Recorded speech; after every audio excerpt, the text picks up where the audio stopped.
Alright, Cellar Dwellers, I did two movies today. One while Henry was awake with me earlier, and then one just now. This is a Bud Abbott and Costello movie. And I didn't realize at the time of picking this movie, I picked this movie a while back. I didn't realize that it's a comedy. Um,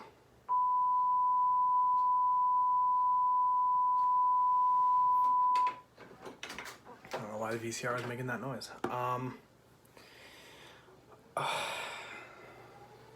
The best, the most interesting part of this movie is that Bela Lugosi comes back as Dracula. Glenn Strange is the monster, which I haven't seen any other Frankenstein movies, but I'm sure he's a big name in Hollywood at the time. The mad scientist is played by Charles Bradstreet. I recognize the name. I don't think I've seen him in anything else, but I have seen, is it Lon? Yeah, Lon Chaney Jr. As the Wolfman not too long ago. So Abbott and Costello, their humor is almost, I haven't seen a ton of Three Stooges, but it kind of reminds me of that. Very old humor that we don't see anymore. Getting into this movie, I was expecting what I've been watching. So, and it wasn't that.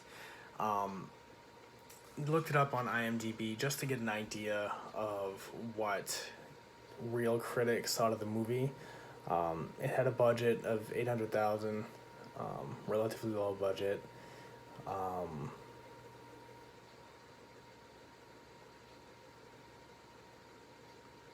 don't know.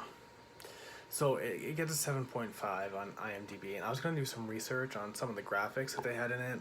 I just talked about in Son of Dracula that the way the bat would turn into Dracula's true form as Dracula,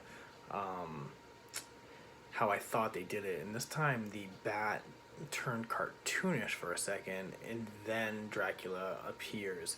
Very weird effect, and they were able to, when they were electrocuting the monster, Frankenstein's monster, put some sort of graphic in, like they're electrocuting his little proby things on his neck.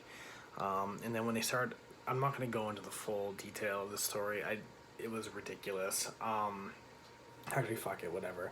Two dudes that are baggage handlers at a train station find out from this guy, McDougal, who owns McDougal's Horror Show or Horror Factory or something like that, is expecting to create with the body of Dracula and the remains of Dracula and the monster from Frankenstein.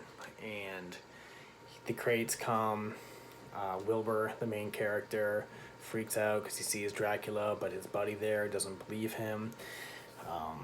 Dracula and the monster end up coming to life.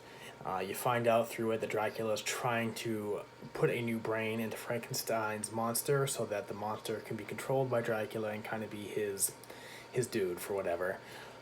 Movie progresses. Wilbur does a bunch of weird shit. Dracula, the fucking Wolfman, is like trying to tell Wilbur and his other train buddy that this is happening, and McDougal and the Wolfman is trying to stop it, and McDougal, the owner of the Horror Factory or whatever the name of his place was, is trying to sue Wilbur and his buddy, the train people, because the bodies went missing.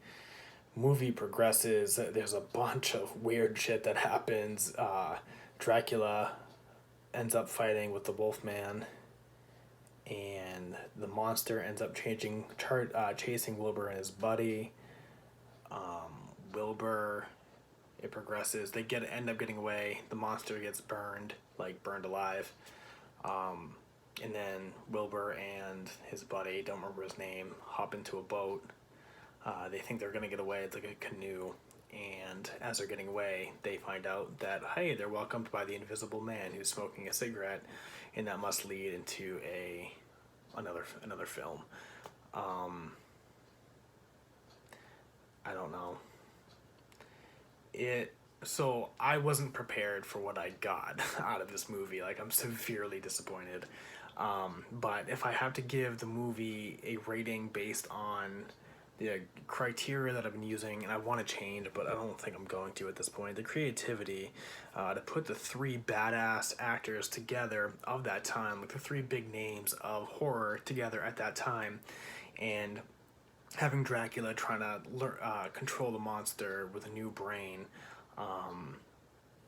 and then having the Wolfman try to be the one that is stopping that from happening, and then like adding the comedic side of it is a very creative vision for this movie. And I think what they were envisioning was executed very well. I got some chuckles out of it. It's got that old school horror vibe that I've been seeing in all these movies, but it's just not for me. So the creativity is definitely there. Was I sucked in? Nope. The whole time I'm counting down how much time's left on this movie. I just wanted it to be over. The music and the effects are just like the rest of these horror movies. It works, but I wasn't sucked into it, so it didn't do anything for me. Lasting impact, I will never forget this movie. Dan's been using the lasting impact is, will you go to bed scared and all this stuff. The lasting impact for me as such a novice to film is, will I remember it? Will I be able to talk about this movie? And I'll be able to talk about it, but not in a good way. And I'm skipping the does the VHS matter. Again, this movie was creative. They achieved what they were trying to achieve. If I'm going to give a rating based on the merits of just the movie and what they were going for, I would agree it's a 7. It was hard to watch at times.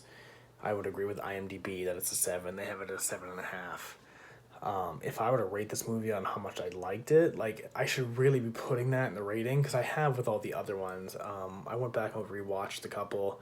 Nosferatu got a great rating because I really enjoyed the movie.